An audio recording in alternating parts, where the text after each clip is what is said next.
As prisons across the state lock their doors for good, 6 other jail facilities charged with taking on more inmates are bulging at the seams. ABC News Channel 20's Kimberly Howard is live here in studio. And Kimberly, people in the community are very concerned about overcrowding, especially in light of recent inmate brawls.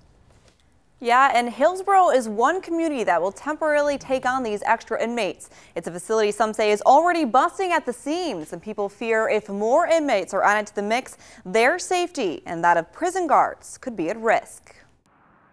I feel for the correctional officers that have to deal with those kinds of situations. Hillsborough Mayor John Downs is worried for his community. As a 38-year veteran of law enforcement himself, the news that more inmates are coming to town isn't sitting well. I certainly don't want to see something happen at Grimm Correctional Center. I don't want to see something happen at any of the correctional centers. There are 6 that are taking on more as prisons close and shuffle inmates from big house to big house. In order to close Dwight, the agency is moving the inmates from Logan into Lincoln, which is now female, returning the female inmates from Lincoln to Logan, and then moving the inmates that are currently at Dwight into the Logan facility. Since facilities like Graham's are already at capacity, at least in terms of individual cells, the gymnasium will be the traveling inmates' temporary home. You know, a gymnasium is not designed to hold inmates in a living setting. Chuck Stout is an 18-year veteran of the Department of Corrections himself. He now represents correction officers at facilities across the state. He says there's no plan to hire more help, even though less facilities means more inmates to look after. That opens up concern for the safety of not only corrections officers, but the inmates themselves. Downs says he's confident the problems that could brew behind these gates won't spill into the community. But if prison closures are a must, then the system should be reworked so crowding can be prevented to begin with. You would have to look at each case or each individual, of course,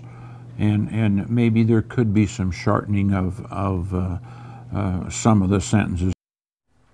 The Department of Corrections says only minimum security inmates will be housed in the gymnasiums of those 6 prisons. Besides Hillsborough, they are going to Centralia, Vandalia, Danville, Shawnee, and Illinois River. While there's no word on how long that will be the case, IDOC says they can't foresee it lasting longer than a few months. Vince.